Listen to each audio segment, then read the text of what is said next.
E aí galera, beleza? Aqui é o Bruno Castro e esse é mais um vídeo do setor 2814. E uma das séries de vídeos mais ambiciosas que eu estou produzindo aqui pro canal vai ser a história do universo DC, evento por evento, data por data, desde o Big Bang até o futuro mais distante. Esse é um material muito difícil de achar porque a DC faz retcon em cima de retcon e foram meio que assim, três passados distintos, né? Porque tem o passado do pré-crise, o passado do pós-crise e pós-Flashpoint, né, que é o atual da DC. E eu quero fazer isso da maneira mais atual e a versão definitiva. Então eu vou pegar tudo isso e resumir numa coisa única para vocês. E apesar de muitos acharem que os heróis surgiram a partir da chegada do Superman, isso não é bem verdade, porque assim, com ele surgiu uma nova onda de heróis, mas no passado sempre existiu vários heróis da DC. Justamente lá, os Lanternas Verdes já existiam heróis na Terra, a gente vai contar algum deles para vocês no vídeo de hoje. E como estamos no pré-crise, vamos falar hoje de alguns heróis do passado, né, da Terra 1 pré-crise, nessa chamada crise do ontem e do amanhã. E aqui tudo começa quando o vilão da Liga da Justiça, chamado Lorde do Tempo, ele já tinha aparecido em outras duas histórias, justamente lutando contra a Liga, né, no caso, ele reaparece aqui nessa crise e seu plano era sequestrar 5 heróis do passado, através até de um computador vivo que ele chamou de Cérebro da Eternidade, e pegar esses heróis e manipulá-los para eles tentar derrotar tanto a Liga como a Sociedade da Justiça.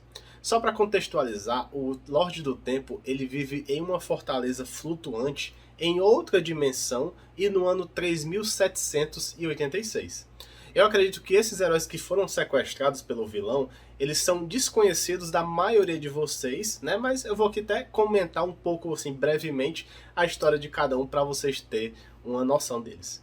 E vamos começar pelo mais antigo, que seria o Príncipe Vink, né? Que, assim, até onde eu sei, não se sabe muito da verdadeira origem dele, até porque já teve várias histórias, né, que contou essa origem de uma maneira diferente. Em uma dessas histórias, na verdade a primeira dele, ele foi encontrado sem memória no ano de 964 e recebeu o nome de John, de um capitão de um navio pescador lá da Escandinávia. E em uma dessas origens, o John recupera sua memória e descobre ser o Príncipe Viking, filho do rei Rick.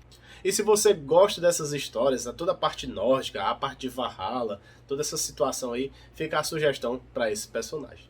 Em um certo momento, o Príncipe Viking foi encontrado congelado lá na época da Segunda Guerra Mundial, então ele foi tirado do gelo e lutou lado a lado com o Sargento Rock, até que foi dado como morto em uma explosão.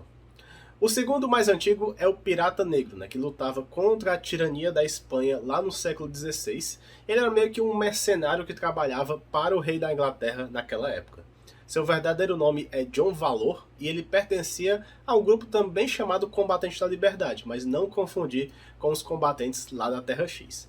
E em um dado momento ele vai até a América, onde ele sofre uma maldição e ficou por séculos na forma de fantasma em uma cidade que futuramente viria a ser a cidade de Opal City. Em seguida, temos aqui a Miss Liberdade, ou Miss Liberty, né, como preferirem. Seu verdadeiro nome é Bess Lynn, e ela foi uma das primeiras, se não a primeira heroína, cronologicamente falando, né, em questão de tempo, da DC. Ela era uma enfermeira que viajava de cidade para cidade, ajudando e lutando na Guerra da Independência Americana durante o século XVIII. E para proteger o seu irmão, né, no caso ela se disfarçou, né, usou um traje, né, de heroína e assumiu justamente a identidade de Miss Liberdade para assim lutar contra o exército britânico. Ela lutou também bastante lado a lado com outro herói do passado que seria o índio Tomahawk.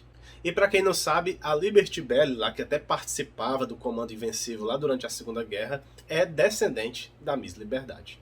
O próximo herói é o mais conhecido de todos, que é o Jonah Rex, né, que ele habitava lá o Velho Oeste do século XIX. O Jonah Rex ele merece até um vídeo próprio sobre ele, sobre a história e tudo mais, porque ele tem muita história. Ele até viajou várias vezes para o futuro, ele conheceu basicamente vários heróis da Liga da Justiça. E para finalizar, o último herói sequestrado foi o As-Inimigo, né? Seu verdadeiro nome é Hans von Hemmer e ele foi um piloto de avião que lutou na Primeira Guerra Mundial. No pós-crise fizeram até um retcon que ele também lutou na Segunda Guerra. E esse personagem foi inspirado no piloto alemão conhecido como o Barão Vermelho. Voltando aqui à nossa história, aparece toda essa introdução. Enquanto isso, paralelo estava acontecendo, a Liga e a Sociedade estavam tendo seu encontro anual, então eles estavam lá na Terra 1 confraternizando em um clube de Gotham chamado Clube 22. E como sempre, vamos falar da formação de Liga e Sociedade nessas crises, né? Então na Liga tem aqui o Arqueiro Verde, Gavião Negro, Canário Negro, Batman, Superman, Lanterna Verde, Hal Jordan, o Homem Elástico, o Flash, Barry Allen, o Átomo, a Mulher Maravilha, a Mulher Gavião e o Tornado Vermelho. Detalhe aqui que tem até uma criança em cima da mesa que eu não faço ideia, eu acho até que foi um erro de arte, né? Mas quem souber, fala aí nos comentários. E já na Sociedade da Justiça tem aqui o Lanterna Verde, Alan Scott, a Caçadora, o Senhor Destino, o Flash Jay Garrick, o Sideral, o Doutor Meia-Noite, a Mulher Maravilha da Terra 2 e também o Superman da Terra 2. Os heróis do passado, eles são abduzidos, né, para o presente e são enviados lá para a Terra 1, e quando eles chegam justamente nesse Clube 22 acontece uma explosão e alguns membros da Liga e Sociedade ficaram inconscientes. Os heróis do passado não entendem como foi parar ali, né, e também não sabem por que eles atacaram os da Liga, eles só sabem que estão sendo forçados a isso. E quando você lê essa história, aí você pensa assim, não tem nenhuma chance do pessoal do passado derrotar Liga e Sociedade, até porque todo esse pessoal do passado não tinha poderes. A maioria dos poderes, assim, é habilidade, né? Usar uma espada, usar arma na Jonah Rex e tudo mais. Então, do outro lado tinha 2 Superman, tinha 2 Mulher Maravilha, 2 Lanternas, enfim.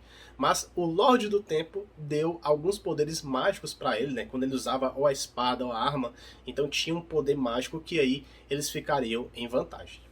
O vilão tinha um plano porque assim, ele construiu esse cérebro, né, justamente o cérebro que trouxe o pessoal do passado para protegê-lo de inimigos. Só que essa máquina ficou tão forte que logo ela ia perder o controle e acabar com todo o fluxo do tempo e para parar sua própria criação. E ele tinha uma teoria, né, que é assim, que todo mundo após uma derrota ou cria forças e fica cada vez mais forte, né, tipo Dragon Ball Z, né, ou realmente são derrotados.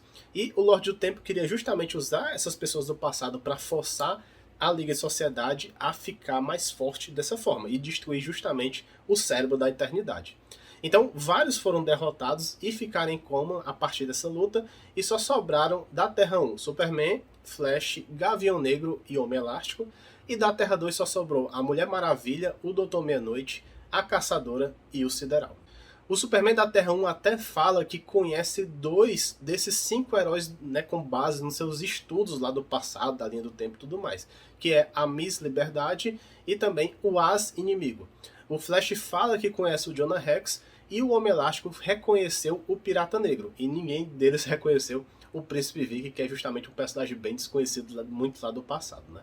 Então o Superman percebeu que eles não são inimigos, e sim estavam de alguma forma sendo manipulados. Então o próprio Homem de Aço ele consegue ver a assinatura de energia do espaço-tempo e consegue perceber assim que eles vêm do futuro. E como o Senhor do Tempo, o vilão lá da Legião, não tinha rixa com outros membros da Liga, então só sobrou o Lorde do Tempo como um possível vilão que podia ter feito isso. Eu achei até legal porque o Superman daria um bom detetive caso eles quisessem fazer uma história desse tipo. Então, após perceber isso, esses heróis restantes da Liga e Sociedade, eles foram para o futuro e lá eles enfrentam as defesas do supercomputador. E quando esse cérebro estava para ativar esse protocolo de acabar com o fluxo do tempo, o Homem Elástico usou seus poderes para dar um curto-circuito e assim consegue salvar todos eles. Eu achei esse final bem anticlimático porque não mostra os membros da Liga e Sociedade conversando com os heróis do passado para deixar tudo certo entre eles, para foi um mal entendido e tudo mais. E meio que o Homem Elástico foi sem querer, ele não sabia o plano do computador, ele estava lá lutando e fez isso. Então foi um negócio que deu certo porque tinha que dar certo, né? E como esse computador e o Lorde do Tempo foram derrotados, os heróis que estavam em coma voltam ao normal e fica tudo bem no final dessa história. E como curiosidade dessa história é que acontece o primeiro encontro do Batman da Terra 1 com a Caçadora, né? Lembrando que a Caçadora é filha do Batman da Terra 2 com a Mulher Gato de lá. Ele até reflete quando vê ela assim, será que eu deveria me aposentar também, ter um filho? Como ele sempre desejou, né? Assim, porque ele vê que a sua contraparte fez isso, ele até dá uma repensada na vida, mas ele não segue esse passo. Bom pessoal, então é isso. Se você gostou desse vídeo, já deixa o like, se inscreve no canal se não é inscrito, compartilha com os amigos, o ritual de sempre. Tá quase acabando todas essas pequenas crises, estamos já chegando na crise nas Infinitas Terras e aí já partiremos para o pós-crise para grandes sagas. Então é isso, até o próximo vídeo e valeu!